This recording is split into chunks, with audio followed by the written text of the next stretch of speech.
رئیس جمهوری محترم ازبکستان، رؤسای جمهور و نخست وزیران محترم.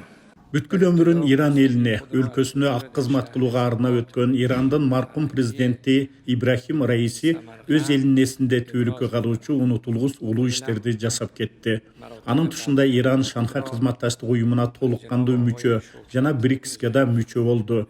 Раиси 2022-жылдын сентябрында Өзбекстандын Самарканд шаарында өткөн Шанхай кызматташтык уюмунун саммитине катышып сөз сүйлөгөн. Саммиттин алкагында Иран Ислам Республикасы уюмга мүчө мамлекет статусун алуу боюнча милдеттемелер меморандумуна кол койгон. Анда Раиси Шикууну Азиядагы улуу цивилизациялык үй-бүлөнүн символу катары сыпаттап, ал адилеттүүлүк, руханий жана өз ара урматтоо сыяктуу сапаттарга негизделген аймактык интеграциянын жана коопсуздук кызматташтыгынын жаңы горизонтторун ачааларын белгилеген. Ошондой эле аймактагы мамлекеттер менен, анын ичинде Шикууга мүчө өлкөлөр менен максималдуу өз ара аракеттенүү жана байланыш түзүү Иран Ислам Республикасынын тышкы саясатынын борборунда турарын белгилеген. Раиси Иран аймактагы туруктуулукту жана коопсуздукту камсыз кылууда, өзгөчө терроризм жана экстремизм, банги аткезчилиги жана эл аралык уюшкан кылмыштуулуктун башка түрлөрү менен күрөшүүдө, ошондой эле коңшу өлкөлөрдөн келген миллиондон качкындарды кабыл алууда роль ойногондон тышкары, анын күн тартибинде экономикалык көп тараптуулукту тереңдетүү стратегиясы бар экендигин белгилеген.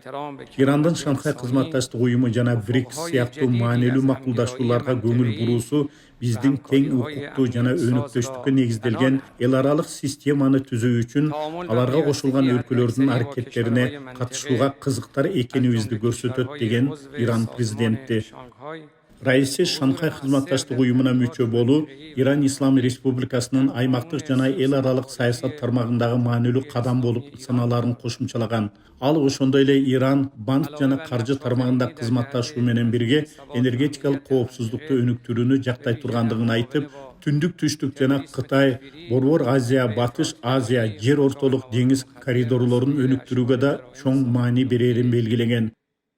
Эске салсак, 2023-жылдын 4-июль күнү Нью-Делиде Шикуунун 23-чү саммити өтүп, натыйжада Иран уюмдун толук кандуу мүчөсү болгон. Саммит онлайн форматта өтүп, ага Ирандын президенти Ибрахим Раиси катышып, республиканын уюмга кириши анын коопсуздугун, суверенитетин бекемдөөгө жана экономикасынын туруктуу өнүгүүсүнө шарт түзөөрүн белгилеген.